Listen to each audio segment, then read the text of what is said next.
تخيل لما تبقى مرعب، أي حد يعمل لك 1000 حساب والكل بيهابك وبيخافك، وفجأة الدنيا تيجي عليك وتكون ملطشة للي رايح وللي جاي ومهزقة الكبار والصغيرين. أهو ده بالظبط اللي حصل لمانشستر سيتي وبيب جوارديولا الموسم ده. فريق تسيد إنجلترا بالطول والعرض، وبقى الدوري الإنجليزي بالنسبة له فسحة والكل بيدور على دوري الأبطال. فجأة يبقى الفوز في مباراة في الدوري حلم كبير من أحلامه. بس السؤال، ليه ده حصل؟ وإزاي جوارديولا تحول من أفضل مدرب في العالم لمهزقة في إنجلترا؟ تعال نشوف. الرتابة.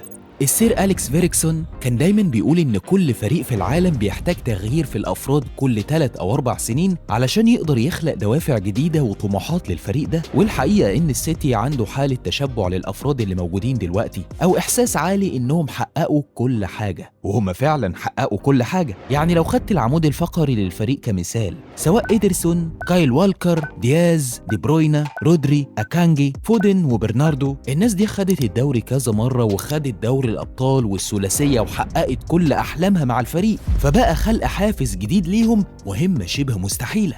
التجربة الأولى. لو أنت متابع كورة من فترة طويلة وتحديداً من 16 سنة من أول ما جوارديولا ظهر على الساحة، فدي تقريباً أول مرة جوارديولا يجرب الوضع الحالي، وضع الانهيار التام. حتى وقت ما مشي من برشلونة اتقال إنه مشي لما حس إنه مش هيقدر على ضغط مورينيو النفسي، وفي ألمانيا تسيد محلياً وفي السيتي برضه كذلك. يعني دي التجربة الأولى للوصول للقاع. عشان كده تحس إنه شخصية جوارديولا نفسها اتغيرت، ما بقاش نفس المدرب الهادي، بقى يعمل تصريحات حراقة ويتخانق مع مشجعين ويشاور لجماهير ليفربول ويعور نفسه من التوتر. هو عامل بالظبط زي اللي عاش عمره كله غني وفجأة داق طعم الفقر وما بقاش عارف يتعامل معاه ازاي.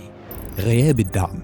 هو من امتى السيتي بيدخل سوق صيفية من غير كام ضربة كبيرة؟ الحقيقة ان الصيف اللي فات كانت التجربة الاولى في الموضوع ده، والتجربة الاصعب كمان لانها جت في وقت غلط، وقت خسر فيه السيتي كام لاعب كانوا مؤثرين تكتيكيا عليه من غير ما يعوضهم بشكل كبير، وفي ظل كمان تقدم كام لاعب في السن، فبقى الفريق عنده نقص في المخزون الفني والعددي. وده تلاحظه في ان مفيش بديل لرودري ولا لاعب زي دي بروين، وتقدم سن والكر وجوندوجان، وكمان ضعف الاجنحة وتأثيرها على مردود الفريق الهجومي. يعني الصيف اللي فات ده كان لازم إدارة السيتي تبدأ تغير الهيكلية وعملية إحلال وتجديد كبيرة، لأن زي ما قلت لك من شوية لازم كل كام سنة تغير الوشوش وتجيب ناس عندها حافز تعمل حاجة.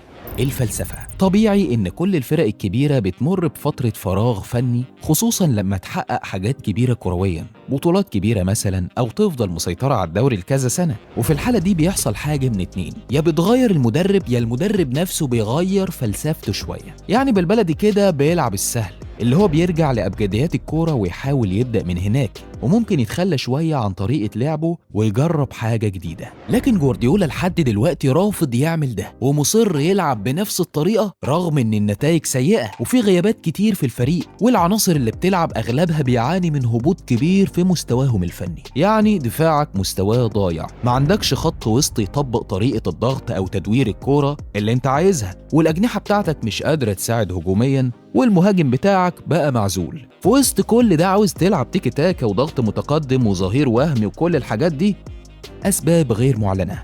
هل السيتي بيمر بأزمة مادية؟ الخبر ده كان انتشر من فترة، وإن الفريق بيحاول يظبط وضعه المالي علشان يخرج من كل القضايا اللي محاصراه حالياً، وعلشان كده قللوا الإنفاق وبدأ الفريق يعتمد على الناشئين أكتر، واللاعب اللي بيخرج ما بيجيش بديل ليه. فهل فعلاً ده حقيقي؟ في كلام تاني عن خلاف كبير قوي بين جوارديولا وعدد كبير من قادة الفريق زي والكر ودي بروينا وإيدرسون مثلاً، والخلاف ده حجمه إيه وليه محدش عارف. فالمؤكد إن الانهيار ده وراه أسباب تانية غير معلنة، والمؤكد برضو ان التجربة دي فارقة في مستقبل جوارديولا كله. يعني مثلا مورينيو وصل للقاع كذا مرة وقدر يخرج منه، سواء في الريال واقالته بعدها خد الدوري مع تشيلسي، بعدها اللعيبة تأمرت عليه وطردوه، راح اليونايتد خد 3 بطولات في اول موسم، بعدين بدأ الفريق ينهار واتطرد، ومن بعدها ما قدرش يرجع زي ما كان. كلوب وصل للقاع مع دورتموند وطلع منهم على ليفربول ونجح معاهم، ووصل للقاع والقمة كذا مرة لحد ما استهلك نفسيا وبطل تدريب.